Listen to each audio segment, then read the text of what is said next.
Selamat pagi teman-teman dan saudara-saudara yang saya kasih dalam Tuhan. Nama saya Ariel Severly, biasa dipanggil Ariel atau Ezra. Berumur 21 tahun, kuliah di ISTS jurusan Infor. Semester 4 sekarang. Udah lama ya saya nggak bikin video, sorry ya. Ya, hari ini aku mau membahas tentang Matius pasal 25. Sebenarnya aku dulu pernah bahas tentang ini, tapi entah kenapa aku mau bahas lagi tentang ayat ini. Mari kita baca. Mari kita buka di Matius pasal 25. Matius pasal 25 ayatnya yang ke-31 sampai ayatnya yang ke-46. Aku bacakan ya. Apabila penghakiman terakhir, apabila anak manusia datang dalam kemuliaannya dan semua malaikat bersama-sama dengan dia, maka ia akan bersemayam di atas tahta kemuliaannya. Lalu semua bangsa akan dikumpulkan di hadapannya, dan ia akan memisahkan mereka seorang daripada seorang, sama seperti gembala memisahkan domba dan kambing. Dan ia akan menempatkan domba-domba di sebelah kanannya dan kambing-kambing di sebelah kirinya. Dan raja itu akan berkata kepada mereka yang di sebelah kanannya, "Mari, hai kamu yang diberkati oleh Bapakku, terimalah kerajaan yang telah disediakan bagimu sejak dunia dijadikan. Sebab ketika aku lapar, kamu memberi aku makan. Ketika aku haus, kamu memberi aku minum. Ketika aku seorang asing, kamu memberi aku tumpangan. Ketika aku telanjang, kamu memberi aku pakaian. Ketika aku sakit, kamu melawat aku. Ketika aku di dalam penjara, kamu mengunjungi aku." Maka orang-orang benar itu akan menjawab dia. Katanya, "Tuhan, bila manakah kami melihat engkau lapar dan engkau memberikan, dan kami memberi engkau makan, atau haus dan kami memberi engkau minum?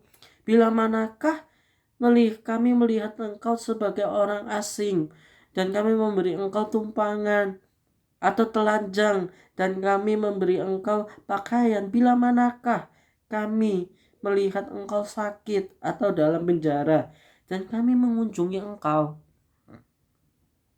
Dan raja itu akan menjawab mereka, "Aku berkata kepadamu, sesungguhnya segala sesuatu yang kamu lakukan untuk salah seorang saudaraku yang paling hina ini, kamu telah melakukannya untukku." Sampai di situ dulu. Di sini ada orang yang dibilang sama Tuhan, "Well done, Masan. Kerja bagus anakku. Aku bangga kepadamu. Engkau memberi aku makan saat aku lapar. Engkau memberi aku minum saat aku haus. Engkau menolong aku. Engkau ada bagiku saat aku memerlukan." Dan orang ini berkata, "Kapan Tuhan? Kapan Tuhan aku ada buat kamu, Tuhan?" Seakan-akan berkata bahwa, "Tuhan, aku ini tidak tahu apakah aku orang yang baik di matamu. Aku nggak tahu semua hal yang aku lakukan dalam hidupku adalah baik di mataku, di matamu. Yang aku tahu adalah aku mengikuti firman-Mu." Poin yang pertama aku mau sampaikan ke kalian semua. Jangan memikirkan bahwa kita ini sudah menjadi Kristen yang sejati atau belum. Jangan memikirkan bahwa kita sudah menjadi orang yang benar belum. Jangan memikirkan itu. Apalagi jangan merasa. Memang benar kita memikirkan itu semua. Memang bagus kita memikirkan untuk kita introspeksi diri. Apakah aku sudah benar di hadapan Tuhan? Apakah aku sudah berkenan di hatinya Tuhan? Itu memang bagus. Tapi terkadang pertanyaan-pertanyaan seperti itulah yang membuat stagnansi dalam kehidupan rohani kita. Kita jadi gak yakin. Kita jadi bingung. Kita terdistract. Kita jadi bingung, siapakah aku sebenarnya ini? Apakah aku sudah benar anak Tuhan? Iya, aku pelayanan. Iya, aku saat teduh, aku sudah melakukan semuanya itu. Apakah itu sudah cukup? Kita selalu berkata seperti itu, kita selalu bertanya seperti itu. Tidak ada habisnya. Kenapa? Pada dasarnya, sorry to say, semua yang kita lakukan dalam dunia ini gak berarti buat Tuhan. Walaupun kita pelayan di gereja, walaupun kita sharing firman, kita memberitakan Injil di mana kita menobatkan banyak orang, itu semua gak ada artinya di mata Tuhan. Pertanyaannya adalah, apakah engkau mengenal Tuhan? Apakah engkau tahu Tuhan itu siapa? Apakah engkau tahu siapa Tuhan? Dan kenapa dia adalah Tuhan? Kenapa dia adalah Tuhan? Kenapa dia adalah Tuhan kita? Dalam hidup kita, Tuhan Yesus itu siapa? Apakah Tuhan atau sahabat kita? Atau Bapa kita? Kita harus pikirkan itu. Lebih baik kita memikirkan itu. Karena dengan kita mengenal Tuhan, dengan kita tahu siapa Tuhan, kehidupan rohani kita akan maju. Daripada kita memikirkan apakah aku sudah benar, kita gak mungkin benar di mata Tuhan. Pada dasarnya kita ini sudah, dari sejak Adam dan Hawa jatuh dalam dosa, kita sudah terkutuk dengan kutuk dosa. Bukan berarti kita ikut Tuhan tetap terkutuk ya, bukan. Tapi kita cuma manusia. Kita tetap bisa berdosa. Apa buktinya real? Semua aku kalau menobatkan Tuhan, Tuhan tidak melihat aku. Walaupun aku rajin pelayanan, tapi Tuhan tetap tidak melihat aku kalau aku tidak mengenalnya. Kita baca di ayatnya yang ke-40.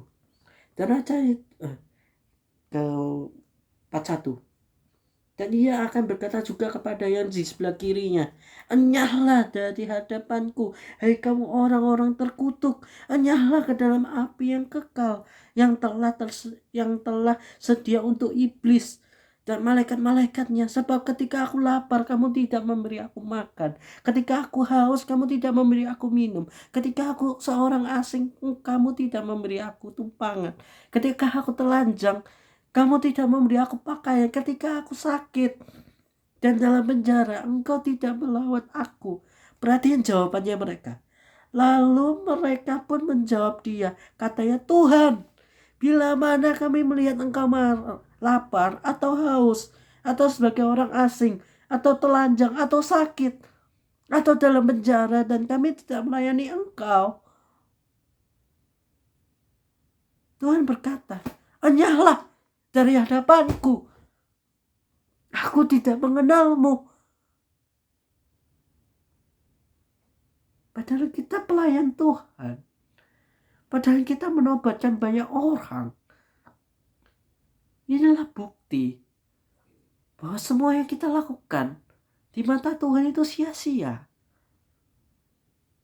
Kalau kita tidak mengenal Tuhan itu siapa? Kalau hati kita tidak mau mengenal Tuhan. Nah, pada dasarnya semua perilaku itu dimulai dari pengenalan akan Tuhan. Karena kita mengenal Tuhan, kita melakukan itu semua. Karena kita mengenal Tuhan, kita mau menuruti perintahnya. Kalau kita nuruti firman Tuhan hanya karena aku gak mau masuk neraka, aku mau masuk surga, karena orang tua aku ngomong kayak gini, orang tua aku kayak gitu, gak kuat. Hidup jadi orang Kristen itu berat.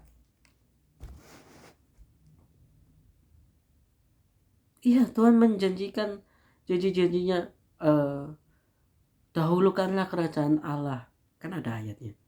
Dahulukanlah kerajaan Allah, maka semuanya akan ditambahkan kepadamu.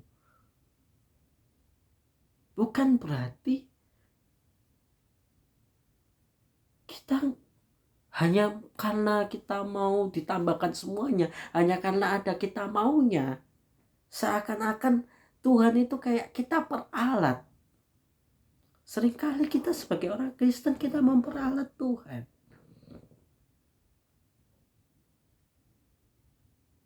Jadi pertanyaannya, siapa Tuhan dalam diri kita? Siapa Tuhan? Bapak kita? Sahabat kita?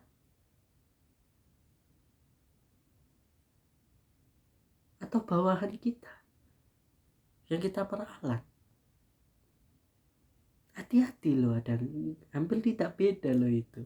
Kadang kita nggak terasa. Saat hanya ada masalah aja kita datang kepada Tuhan.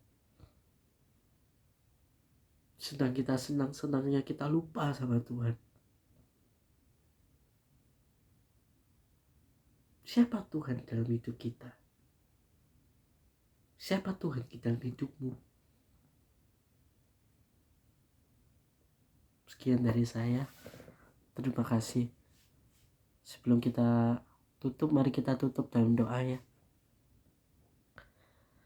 Selamat pagi Bapa, selamat pagi Tuhan Yesus, selamat pagi Roh Kudus. Tuhan, terima kasih atas suka-Mu Tuhan pada hari ini Tuhan. Kami sudah mendengarkan firman-Mu Tuhan. Terima kasih Tuhan. Tuhan, berikanlah kepada kami hati yang hamba Tuhan, agar kami dapat melakukan segala apapun yang kami dengarkan tadi Tuhan, dan dapat berikanlah kepada kami kekuatan daripada-Mu Tuhan, agar kami dapat melakukan semua perintah-perintah-Mu Tuhan, bukan karena Engkau suruh, bukan karena apa Tuhan, tapi hanya karena kami mencintai-Mu Tuhan. Hanya karena satu alasan, kami mau menyenangkan hati-Mu Tuhan, bukan karena Engkau suruh, tapi hanya karena kami mau menyenangkan hati-Mu Tuhan. Terima kasih Tuhan.